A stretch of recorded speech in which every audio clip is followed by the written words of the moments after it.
नमो अनंताणं नमो सिद्धाणं नमो आर्याणं नमो अध्यायाणं नमो लोहे सवसाहूरं शुद्धात्मान्मनेकान्तं साधुमुत्तम मंगलम वंदे संदष्टसिद्ध्यार्थं संदष्टार्थप्रकाशकं मंगलम भगवान् वीरो मंगलम गौतम गणे मंगलम कुंदकुंदात्रिभुजन धर्मोस्तु मंगलम सर्वमंगलमंगल्यं सर्वकल्याणकारकं प्रधानम सर्वधर्माणां जैनम जयतु शासनम।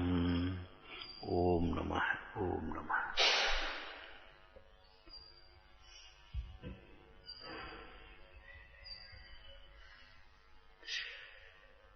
जिसे जीव पुरुषार्थ मानता है वह पुरुषार्थ नहीं है। लौकिक क्षेत्र में भी वो पुरुषार्थ मिथ्या है। जैसे पैसा पुण्य के उदय से आता है, लेकिन पुरुषार्थ तो करना पड़ेगा। पुरुषार्थ के नाम पर क्या सोचता है, जाने कहां कहां तक बढ़ जाता है। व्यापार करना पड़ेगा, नौकरी करनी पड़ेगी और काम करना पड़ेगा, मेहनत तो करनी पड़ेगी, लेकिन पुण्य करना पड़ेगा ये नहीं कहा था। माने जानता है पैसा पुण्य के उदय से आता है, लेकिन पुण्य करना पड़ेगा ये बात नहीं सोचता। पुरुषार्थ के नाम पर विपरीत दौड़ता है। बहिरात्मा बाहर की क्रियाओं में अपने उठा पटक में पुरुषार्थ मानता है। भाई वो पुरुषार्थ नहीं। पुरुषार्थ करना पड़ेगा का मतलब पुण्य। पैसा का पुरुषार्थ कह रहे, और वह पुण्य वीतरागी देव के चरणों की भक्ति से होगा। नियम सार जी में चर्चा आई। हे भाई, तू नाना प्रकार के भोग संयोग वैभवों को देखकर सुन करके, इंद्रादि के वैभव, चक्रवर्ती के वैभव तो सुनने को है, देखने को तो है नहीं। राजाओं के वैभव देख करके तेरे मन में आता है ऐसा वैभव मुझे मिले, परंतु तेरी चाह मिथ्या है। वह वैभव पुण्य से मिलते हैं, और वह पुण्य वीतराग देव के चरणों की भक्ति से होता है। तो अगर वीतराग देव के प्रति भक्ति है तो तेरी चाह व्यर्थ है, बिना चाहे मिलेंगे। और अगर वीतराग देव के प्रति भक्ति नहीं है तो चाहने पर भी नहीं मिलेंगे। अब वीतराग देव की भक्ति का मतलब क्या है? वीतराग देव की भक्ति और वैभव की चाह एक संग तो नहीं हो सकती, विपरीत हो गए।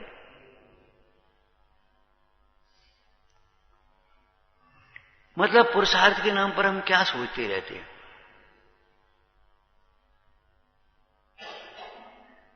पुण्य करना पड़ेगा। पुण्य माने क्या सोचते हैं? जरा दान किया, पूजा करी, और शील संयम पाला, त्याग भक्ति करी, बस वो पुण्य।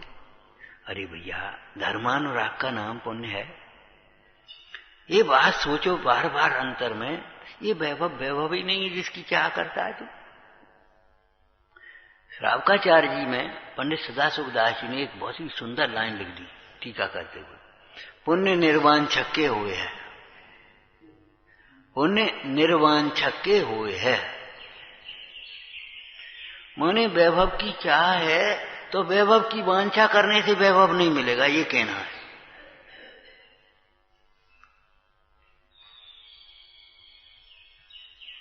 उस वैभव को जब तक तुम वैभव समझते रहोगे तब तक पुण्य भी नहीं होगा। आत्मिक वैभव को पहचानो। आत्मिक वैभव को के प्राप्त करने की भावना भाव। आत्मिक वैभव की आराधना में लगे हुए जीवों के दान सेवा विनय वैयावृत्ति करो, उनको उनके स्वरूप का चिंतन करो, और अपने उस जो बाहर के वैभव की चाह है ना, उसको मिटाओ। आपका पुण्य अपने आप होगा। एक दृष्टांत दिया था, गेहूं का भूसा भी कोई अलग से नहीं बोने की जरूरत है। क्यों? गेहूं का बीज तो होता ही है, और गेहूं के भूसे का बीज को क्या होता है? गेहूं के भूसा के लिए कौन सा बीज बोना पड़ेगा?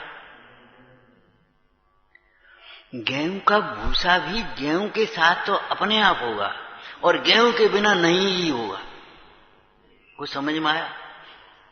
गेहूं का भूसा गेहूं के साथ तो अपने आप होगा, और गेहूं के बिना नहीं ही होगा। तो ऐसे वीतरागता की आराधना करने के वाले जीव को वीतरागता की भावना भाते हुए बीच में पुण्य तो अपने आप होगा, और सम्यक दर्शन के बिना, वीतरागता की दृष्टि के बिना, वीतरागता की भावना के बिना, वीतरागता के लक्ष्य के बिना पुण्य उस प्रकार का पुण्य नहीं ही होगा। मिथ्यात्व की भूमिका में मुख्य रूप से पापानुबंधी पुण्य होता है, मुख्य रूप से। स्वर्ग आदि चले गए, वहां से आकर के फिर तांते चाहे थावर है, वहां भी विषयों की चाह की दाह से आकुलित रहता है। मतलब वो पुण्य पुण्य नहीं रहा। सही पूछो तो काय का पुण्य? हम कहते देखो भैया, पुण्य उसे कहते हैं पुनातीत पुण्यम, जो हमें पवित्रता की ओर ले जाए।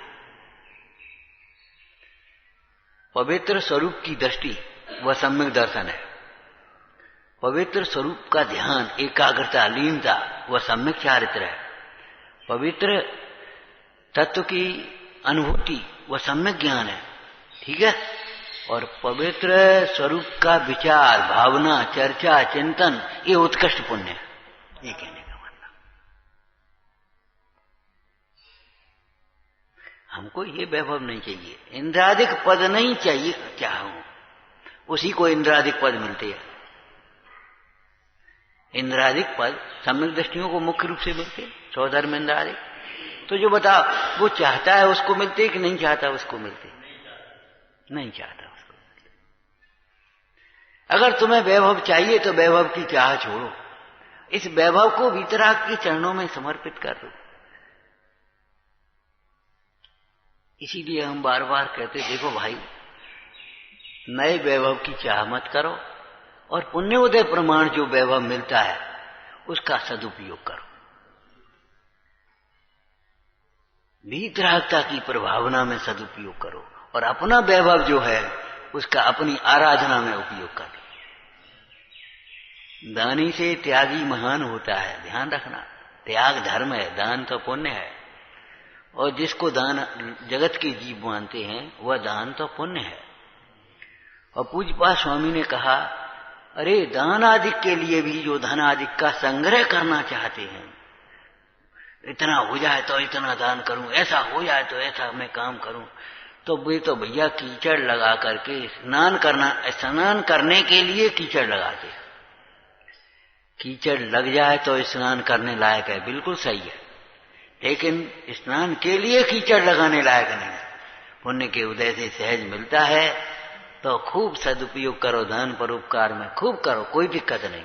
लेकिन दान परोपकार के लिए भी चाहो मत। जब हमने ये श्लोक पढ़ा तो हमें विचार आया, पूज्यपाद स्वामी वीतरागी संत कैसे लिख रहे हैं। जब दान पुण्य के लिए वैभव की चाह मिथ्या है, कीचड़ लगाने के समान है, तो भोगों के लिए वो वैभव की चाह कैसी होगी?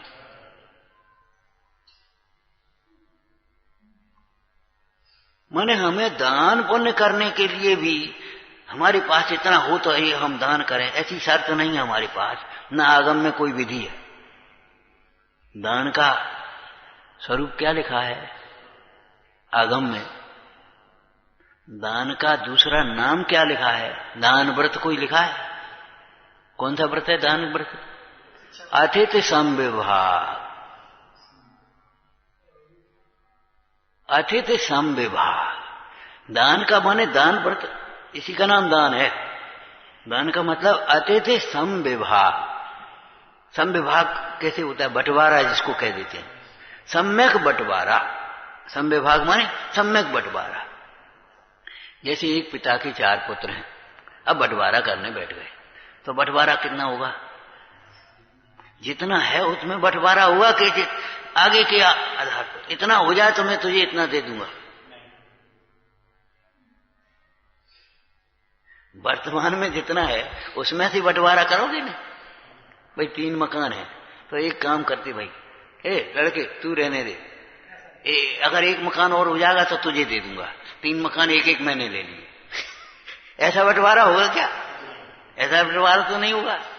भाई 3 मकान हैं तो भाई बड़ा मकान है, इसमें से 2 कर लो, 2 दिन ले लो। ये छोटा मकान है, 1 ले लो। भैया वो मकान ज्यादा कीमत का है तो वो उसमें से आधा आधा कर लो, इसमें से ये कर लो। इसके साथ में छोटा है, इसके साथ में 1 कोठरी और लगा लो, या जमीन में हिस्सा ज्यादा ले। ऐसे ही तो करते हैं ना बंटवारा। तो बंटवारा माने जितना है उसमें से बंटवारा करते हैं कि आगे की वांछा से बंटवारा करते हैं। तो अतिसम विभाग का मतलब ये है, आपके पास 5 रुपया है तो बस कुछ नहीं, 20 क्या नाम 1 रुपया दे दो, कुछ बहुत है। ये मत सोचो हमारे पास 500 हो गए तब हम 100 देवें या 10 देवें, बिल्कुल नहीं। 500 हो गए तो 500 की देखेंगे, 10 हैं तो 10 के से देखेंगे। पंडित जी ने तो कितनी छोटी सी बात लिखी है साबकाचार जी में। साबकाचार के अनुसार हमारा आचरण होता है अगर समय सार की दृष्टि होती है तो। साबकाचार देख देख करके हमें आचरण नहीं करना पड़ता। हमारे आचरण में अहिंसा सहज रूप से होती है, हमारे वचनों में सत्य सहज रूप से होता है, हमारा आचरण शील रूप, संतोष रूप, अचौर्य रूप अपने आप होता है। कौन कहता है कि तुम ऐसा करो? लेकिन उस प्रकार की कसाय घट जाने से उस प्रकार का भाव ही नहीं होता।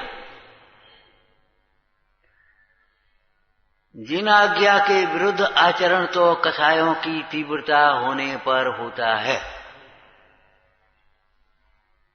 क्या कहा? जिन आज्ञा से विरुद्ध आचरण तो तीव्र कसाय होने पर होता है, ये नियम। और पंडित जी टोटरमल जी ने लिखा कि जिन आज्ञा भंग करके अपनी इच्छा की पूर्ति करना चाहता हो तो जैनीपना भी नहीं रहता। काय का जैन? जिन आज्ञा में, जिन आज्ञा में 5 प्रकार के अवक्ष लिखे हैं। अब अपनी रसना इंद्री की लंपटता से उनमें से अवक्ष भक्षण करना चाहता है तो समझ ले जैनीपना नहीं रहेगा। एक ऐसा भी अवक्ष लिखा है, बताओगे, जिसमें जीवों की हिंसा भी नहीं है, नशाकारक भी नहीं है, लोक निंद भी नहीं है, बिल्कुल शुद्ध है, उसके भी अवक्ष लिखा है। जो भक्ष्य है उसे भी अवक्ष लिखा है। ऐसा अवक्ष लिखा है कि नहीं? क्या नाम उसका? अनिष्टकारक अवक्ष। घर के आटे की, घर के घी की, घर के दूध की, घर की बनी हुई रसोई, अगर तुम्हारा पेट खराब है तो तुम्हारे लिए अवक्ष है, लाओ नेक दे दो। नहीं, बिल्कुल नहीं। तुम्हारा जुकाम हो रहा है, तुम्हें डायबिटीज है, तो तुम्हारे लिए घर का गुड़ बना है सूद का, उसकी मिठाई भी तुम्हारे लिए अवक्ष हो गई। हो गई कि नहीं हो गई?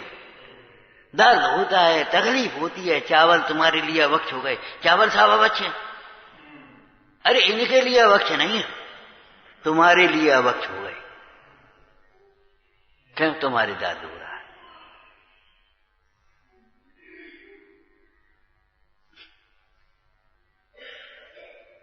भगवती आराधना में लिखा है कुपथ्य का त्याग होने पर बिना औषधि के भी निरोग हो सकता है, लेकिन कुपथ्य का त्याग किए बिना अनेक औषधियों से निरोग नहीं होता। और हमारी गड़बड़ी यही रहती है, हम कुपथ्य नहीं छोड़ना चाहते।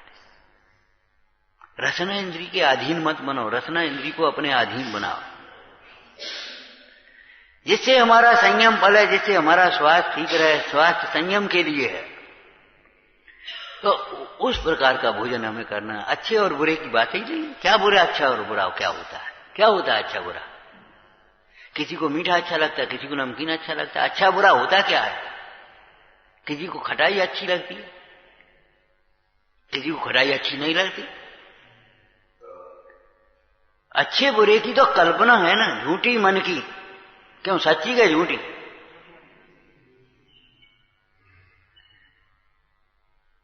आपको बेसिक आधार, बेसिक शिक्षा है ये।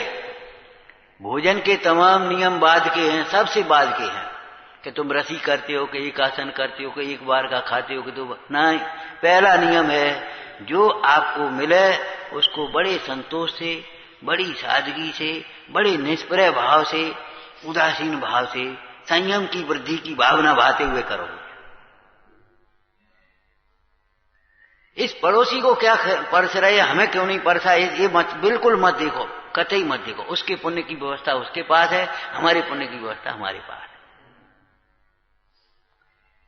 कई बार दूसरे को परोस दिया, अपने परोसने रह गई, भूल गए, ऐसा भी हो जाता है। चिंता मत करो, बिल्कुल मन मलिन मत करो। ध्यान रखना, प्रसन्नता और संतोष से अगर पानी भी पियोगे तो दूध का काम करेगा, घी का काम करेगा। रिद्धियां होती हैं, क्षीर श्रावी रिद्धि, घृत श्रावी रिद्धि, मधु श्रावी रिद्धि होती हैं कि नहीं? रिद्धियां काय से होती हैं? परिणाम से ही तो हो रही है। तुम्हें से अगर परिणाम होंगे तुम्हें उसी में से रस आएगा, घोड़ा मत। बिल्कुल जो तुम्हारे लिए तकलीफ कारक है कतई मत। नहीं, खाने के लिए थोड़ी है हम, हमारे लिए भोजन है, हम भोजन के लिए नहीं है। वो बनो है, हमने बहुत मेहनत से बना, आज बनाओ हमें क्या करना, हमें क्या लेना देना। आज तुमने बनाया है मेहनत से और खा लेंगे तो कल तुम फिर बनाओगे, अभी तो ले लेते, मने कर दे, वैसे ही कर रहे मने, ले लेते, कोई बात नहीं। और नहीं लोगे तो कल से बनाना बंद हो जाए। जिस भोजन से स्वाध्याय छूटे सवेरे से बने लगे हैं, वो भोजन है कोई? एक 30-40 साल पहले की घटना है। 2 निमंत्रण हो गए, भोजन करने जाते थे घर घर, 2 निमंत्रण हो गए उनके भोजन की व्यवस्था। उन्हें चलो, उन्हें चलो, हम भैया एक जगह जाएंगे, 2 जगह कैसे जाएंगे? बोले हम तो कह गए थे, उन्हें हम भी कह गए थे, उनसे कह गए थे हम। बड़ी आप है, तो हमने एक काम करो, एक जने सवेरे कर लिया, एक जन शाम कर दिया, क्या परेशानी है? एक आज का दियो, कल का व्यवस्था एक की, और नहीं एक हम चल रहे एक जने और कल वहां चलो, क्या बात है? कई तो बात है। अरे साहब का हम 4 बजे से लगे हैं, तो हमने तुम्हारे यहां तो होगा नहीं, सुनो तुम्हारे यहां तो नहीं आएंगे, तुम 4 बजे से लगे, झाड़ू मोजा लगे, बामे झाड़ बुआर ये करने वो करने, रात न होता है, 4 बजे से लगे, तो हमने तुम्हारे यहां तो नहीं होगा। 4 बजे से लगने का टाइम है, पूजा स्वाध्याय के बाद लगो से और दाल रोटी बना लो आराम से। समझ रहे क्या कहना चाह रहे हैं? माने पुण्य निर्वांछक भाव के होता है, पुण्य चाहने वालों को पुण्य नहीं होता, ये कहना है। इसीलिए भोगों की चाहने वालों को भोग नहीं मिलते। भोगों की चाह से पाप होता है। हमारे वैभव मिले ये मत सोचो, वैभव की चाह नहीं हो, ये सोचो, ये भावना भाव। देखो को सेवा करे वो बुढ़ापे में क्या करेंगे, कैसे करेंगे? अरे ये सोचो बुढ़ा सेवा करानी ना पड़े, सेवा करानी ही ना पड़े, ये सोचो, ये भावना भाव। अपने स्वरूप में लग जाओ, अपने स्वरूप की सेवा करो, भगवंतों की सेवा करो, जिन शासन की सेवा करो, सेवा करानी ही नहीं पड़े। और ऐसे जीवों की सेवा करने के लिए देवता तरसते हैं, लाखों देव सेवा करते हैं। चक्रवर्ती के एक एक रत्न की सेवा 1-1 हजार देव करते हैं। अब क्या कह दें हम? तुम्हें एक ईमानदार नौकर मिलना मुश्किल हो जाएगा। क्यों? न आत्मा की सेवा करो, न परमेश्वर की सेवा करो, न गुरुजनों की सेवा करो। तुम्हारी सेवा कौन करेगा? बिल्कुल नहीं करेगा, कोई नहीं करेगा, निश्चित बात है। और जो अपने स्वरूप की सेवा करते हैं, जिनेंद्र हो गए कि नहीं? लाखों देव सेवा कर रहे हैं, इंद्र सेवा कर रहे हैं। और जो जिनेंद्र भगवान की सेवा करते हैं उनकी देव सेवा कर रहे हैं, उनकी नीचे वाले और सेवा कर रहे हैं। सेवा सेवा सेवा क्या सोचते हो? भोगों की चाह छोड़ो, पुरुषार्थ है ये। तत्व ज्ञान के अभ्यास से भोगों की वांछा का त्याग करना, इसमें पुरुषार्थ है। एन केन घुमा फिरा करके, बहाने बना करके, रूठ करके, मन करके, हम नहीं खाना, हमें ये नहीं करना है, और भैया नहीं कभी अब खा ले, अब बना लेते हैं, जी करें, जी पुरुषार्थ नहीं है, नाटकबाजी। छल प्रपंच करना, कसाय करना, बहाने बनाना, झूठ बोलना, ये पुरुषार्थ कहां से आ गया ये बताओ? सब अब लौकिक पुरुषार्थ लौकिक नहीं है, झूठा पुरुषार्थ, लौकिक झूठा पुरुषार्थ है। भूषा के लिए अलग से कुछ भी करने लायक नहीं है, कुछ भी करना भी नहीं पड़ता। ऐसे धर्मात्मा जीवों को बाह्य के लिए पुरुषार्थ नहीं करना पड़ता। शरीर को स्वस्थ रखने के लिए क्या करना पड़ेगा? क्या कुछ नहीं करना पड़ेगा? सुनो, कुछ नहीं करना पड़ेगा। आप आत्महित की भावना से संयम की साधना करो, शरीर अपने आप स्वस्थ रहेगा। दीपम च तप्तम च तथा महोग्रम घोरम तपो घोर पराक्रमस्था। दीपम एक रिद्धि है कि नहीं? 64 रिद्धियों में शरीर की दीप्ति बढ़ती चली जाती है जितना तप करते हैं अपने आप। अरे पूर्ण वीतरागी हो जाता है तो शरीर परम औदारिक हो जाता है। न आहार की जरूरत है, न कोई पानी की जरूरत है, न किसी प्रकार की जरूरत है, परम कांतिमान शरीर। और अंतिम समय तक एक झुर्री नहीं पड़ती, न केस नहीं बढ़ते, कुछ भी नहीं होता, जैसे का तैसा, बुढ़ापा नहीं आता। है तुम्हारे पास ताकत, तुम संभाल करके रखो, खूब बढ़िया खाओ, जो तुम्हारी कल्पना हो उससे चलो, डॉक्टर के हिसाब से चलो, लेकिन कोई बुढ़ापा आने से रोक जाए। भोगों में आसक्ति से तो बुढ़ापा जल्दी और आएगा। भोगों में आसक्ति से बुढ़ापा जल्दी और आएगा।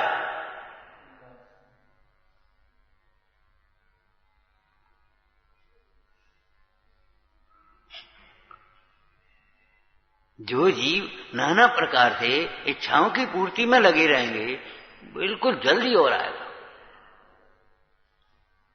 रसना इंद्री की आसक्ति से चाहे जब खाते हैं, चाहे जो खाते हैं, चाहे जैसे खाते हैं, उनका तो स्वास्थ्य बिगड़ता है, बनता नहीं है। संयम से रहने वाले जीवों के पुण्य के उदय में स्वास्थ्य अपने आप ठीक रहता है। अगर तुम्हें स्वास्थ्य ठीक रखना है तो संयम पालो। हमारे यहां उपवास करते थे ना, तो शाम को कुल्ला कर लेते, अब कुछ नहीं खाना चाहिए। उपवास कर कुल्ला कर लेते, पुरानी भाषा में कुल्ला कर लो, कहे अब कल का उपवास है। तो ऐसे ही रात्रि भोजन का त्याग है, शाम को कुल्ला करने के बाद आप तैयार हो जाइए। सवेरे कुल्ला करते हो वो अलग बात है, शाम को कुल्ला करने के बाद सोई दांत आपके खराब अपने आप नहीं होंगे। कसैली चीज अगर आंवला और हर वगैरह चबाओगे शाम के, उसके बाद आपके दांतों में अपने आप हो जाएगी व्यवस्था। आप मीठा खाना चाहते हो, दूध पीना चाहते हो, पानी पीना चाहते हो, उसके ऊपर और पेट खराब है, फिर दांत खराब हो गए। दांत तो खराब होंगे, दिमाग खराब है, सही पूछो तो। दिमाग ठीक होगा तो दांत ठीक हो जाएंगे, पेट ठीक हो जाएगा, कमर ठीक हो जाएगी, सबरी ठीक हो जाएंगे। दिमाग सही करो, दिमाग में ये कचरा निकाल दो कि हम मनमानी प्रवृत्ति करने से सुखी हो जाएंगे, ज्यादा खाने से ज्यादा मोटे हो जाएंगे, ज्यादा स्वस्थ हो जाएंगे। ये सब कल्पना मिथ्या। काय के संबंध में कह रहे हम, मिथ्या पुरुषार्थ। सुनो, औषधियां खाने से स्वास्थ्य नहीं होता, औषधि दान से रोग मिटते हैं। औषधि दान कर और औषधि सेवन करना है तो बताएं कौन सी औषधि? जिन वचन रूपी औषधि का सेवन करो।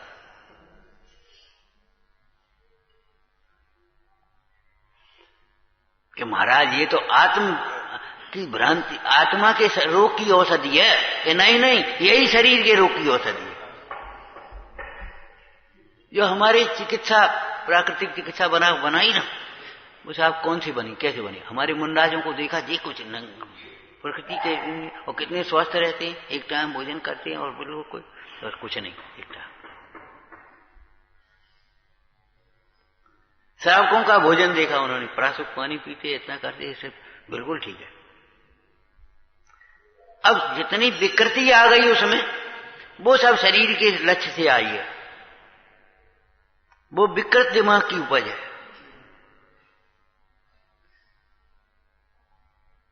समझ में आया ना? तो चाहे धन का पुरुषार्थ हो, चाहे पद प्रतिष्ठा पाने का पुरुषार्थ हो, ये छल प्रपंचों से पद प्रतिष्ठाएं नहीं मिलती, चाहे भोगों का पुरुषार्थ हो, सारी ये चीजें सामग्रियां पुण्य से मिलती हैं। और पुण्य निर्वांछक को होता है, इस बात का ध्यान रखो। और निर्वांछकता सम्यक दर्शन का अंग है। जब इनमें सुख नहीं है, ये हमारे नहीं है, ये मान्यता होगी, तब निर्वांछकता आ सकती है। महाराज धन के वैभव के लिए क्या करना चाहिए? धन वैभव के लिए क्या करना चाहिए? कि धन वैभव के लिए कुछ भी नहीं करना चाहिए। क्यों? उसमें हमारा कर्तव्य है ही नहीं। बोलो, उसमें हमारा कुछ कर्तव्य चलेगा? कर सकते हैं कुछ हम? अरे पुण्य के उदय में हमें नहीं चाहिए, हमें नहीं चाहिए, जबरन आएगा। और पाप के उदय में हमें चाहिए, हमें जबरन चाहिए। हम कहते ये तो हमने लौकिक में दुकानदारों के यहां देखा, एक को घर से बुला करके ले जाए, तुम चलो ने कहा हमें सामान दे दे। अब तो नहीं, 1 घंटा बाद आए तो ठीक है, हम बैठे। बता, उसको घर से लिवा रहा है, 1 घंटा प्रतीक्षा कर रहा है, और दूसरा दुकान खोले, यहाँ आओ, क्या चाहिए? कछु नहीं। अब बोलो ये कोई बात नहीं। और एक बात दूसरी, करणान योग चरणान योग का मेल मिलाना चाहिए। माने अकेले पुण्य के उदय से नहीं, पुण्य का परिणाम भी होना चाहिए। आखिर ये व्यवहार क्यों है? कि उसका पुण्य का उदय है। ईर्षा करने से काम नहीं चलेगा। उसका पुण्य का ईमानदार आदमी है, वो उसकी यहाँ प्रामाणिकता का व्यापार होता है, इसलिए वो उसके पास आ रहा है। उसकी विश्वास है यहाँ हम ठगे नहीं जाएंगे, नकली माल नहीं मिलेगा, उल्टे सीधे पैसा नहीं लगेंगे, हमको उल्टा सीधा नहीं सुनना पड़ेगा। जो ग्राहकों से लड़ेगा, उल्टे सीधे काम करेगा, नकली बेचेगा, उसका व्यापार क्या चलेगा? क्या पुण्य का उदय? अरे पुण्य का उदय भी पाप में बदल जाएगा। और उसका कभी पाप का उदय भी होगा तो पुण्य में बदल जाएगा। रायचंद जी ने एक अनाथी मुनि की कथा लिखी है, आपने पढ़ी हो, अनाथी मुनि की कथा। एक बड़ा सेठ था, उसके एक लड़का था, और भी भाई थे सबसे। खूब कमाई, खूब व्यवस्था, सब घर में संपन्नता, कोई बात की तकलीफ नहीं, बस यहां से देखता है बैरात में। अरे घर में रहना ही तकलीफ है, भोजन करना पड़ता है, ये तकलीफ है, भूख लगती है, प्यास लगती है, तकलीफ है, नींद आती है, तकलीफ है, ये रोग हैं। शरीर की दृष्टि से नींद नहीं आना रोग लगता है। हम कहते नींद नहीं आना रोग हो तो भगवान को क्या कहोगे आप? मुनराज को नींद नहीं आ रही, अपने स्वरूप में आराधना में लगे, बताओ, निद्रा विजयी करते हैं। अरे धर्मात्मा ज्ञानी जीव तो नींद को जीतने का पुरुषार्थ करते हैं, नींद के लिए पुरुषार्थ कुछ नहीं करना पड़ेगा आपको। और सुनो, आप टेंशन मुक्त रहोगे और स्वावलंबी रहोगे, नींद के लिए आपको कुछ नहीं करना पड़ेगा। और अगर टेंशन मुक्त नहीं होगे और शरीर की मेहनत नहीं होगी, आपकी स्वावलंबी नहीं होगे, नींद की गोलियां खा करके शरीर को बिगाड़ लोगे, गोलियां भी काम नहीं करेंगे। मतलब झूठा उद्यम गलत, झूठा उद्यम करता है, ये कह रहे हम सिर्फ, चाहे स्वास्थ्य का हो, चाहे भोगों का हो, चाहे धन का हो, चाहे पद प्रतिष्ठा हो, चाहे धर्म का हो, झूठा उद्यम लोग करते हैं। जिसे पुरुषार्थ मानते हो वो पुरुषार्थ नहीं है, और जिसे जो पुरुषार्थ है उसे जानो, समझो भाई पुरुषार्थ क्या है। दृष्टांत से समझ में आ गया क्या? भूसे के लिए अलग से क्या करना पड़ेगा? आप बिल्कुल दिमाग से भीतर से बोलो, कुछ भी नहीं करना पड़ेगा। बिना करें कैसे हो जाओगे? बिना करें कैसे हो जाएगा? यही तो चमत्कार। सहज निमित्त नैमित्तिक संबंध है भैया। पुण्य शुद्धोपयोग का और शुभोपयोग का सहचरपना है। शुद्धोपयोग के साथ होने वाले शुभोपयोग के परिणाम से वो पुण्य की सामग्री अपने आप, आपको कुछ भी नहीं करना पड़ेगा।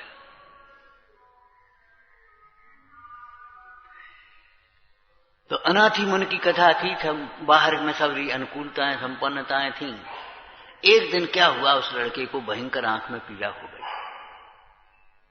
लड़के को, सेठ पुत्र को आंख में पीड़ा हो गई। अब भैया बड़ेगा आदमी का लड़का, घर से वैद्य डॉक्टर, ये मंत्र तंत्र सबरे इकट्ठे हो गए। कहीं धर्म की सिद्धांत तो था नहीं, सबरे नहीं करो भैया। 2 दिन हो गए, 3 दिन हो गए, भयंकर पीड़ा, रात को नींद नहीं, खाने का मन नहीं, वो चिल्लाए पीड़ा के मारे। क्या करें? सेठ ने कहा भैया लड़का ठीक करो, जो मांगो सो देंगे हम भैया, कैसे हूं तो लड़का ठीक हो। कुछ नहीं, शाम का टाइम था, रात्रि होने को थी। सेठ का वो पुत्र जिसको पीड़ा थी उसको अचानक भली होनार के अनुसार भला विचार आ गया, अरे कुछ नहीं, असरण है, देखो इतना पैसा क्या काम आ रहा है, इतना परिवार क्या काम आ रहा है, असरण है, असरण है, सचमुच धर्म ही शरण है। इतना जीवन मैंने व्यर्थ ही खोया, धन कमाने में, मकान बनाने में, परिवार पालने में, परिवार बढ़ाने में, ये सब में बाहर में व्यर्थ ही खोया। और विचार करते करते उसके अंदर में एक आत्मशक्ति जागृत हुई, आत्मबल जिसको कह देते हैं। उन्हें कहा सोचे अब तो इस पीड़ा से बचेंगे तो आराधना में लगेंगे। क्या कहा? अब तो इस पीड़ा से बचेंगे तो आराधना में लगेंगे। समाधि एक तरह की धारण कर ली, ऐसी भी समाधि होती है।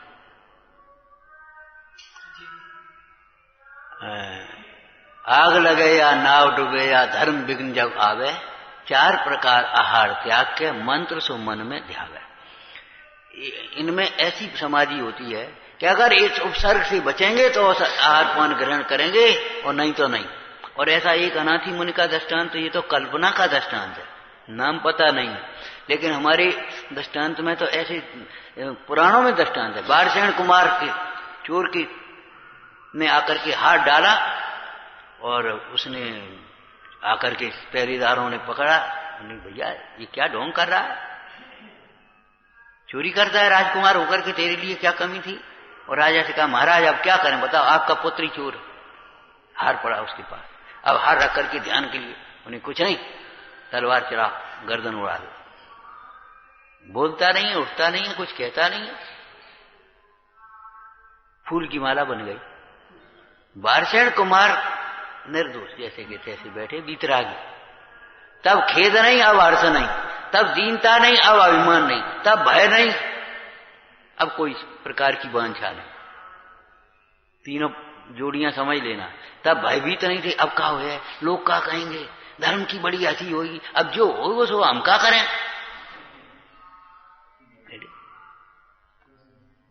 पुत्र क्षमा करो, श्रेणी का है, पुत्र क्षमा करो। अनजाने में, नहीं पिताजी आपने तो राजपद का निर्वाह किया, अगर उस समय सजा नहीं देते तो लोग कहते लड़के के मोह में आपने ऐसा किया है, कौन जानता न्याय अन्याय को, आपने तो राजपद का निर्वाह किया, तो आप घर चलो। कि घर नहीं, प्रतिज्ञा थी मेरी, इस उपसर्ग से बचेंगे तो दीक्षा ग्रहण करेंगे, इस उपसर्ग से बचेंगे तो दीक्षा ग्रहण करेंगे, अब इधर नहीं इधर जाना है। सुदर्शन सेठ का भी यही सही था। ऐसे हमारे अनाथी मुनि का जो एक काल्पनिक दृष्टांत है, लेकिन हमारे पुराणों में तो ऐसे दृष्टांत भरे पड़े हैं, अगर इस उपसर्ग से बचेंगे तो दीक्षा ग्रहण करेंगे। सीता जी से कहा है क्षमा करो, जगत में प्रसिद्धि हुई, शंकाएं दूर हुई, अब आप घर चलो। पटरानी पद, नहीं नहीं ये अपद है, कारचो पर पद में प्रतिज्ञा की थी, हैं इस उपसर्ग से बचेंगे तो दीक्षा ग्रहण करेंगे, आरिका बनेंगे।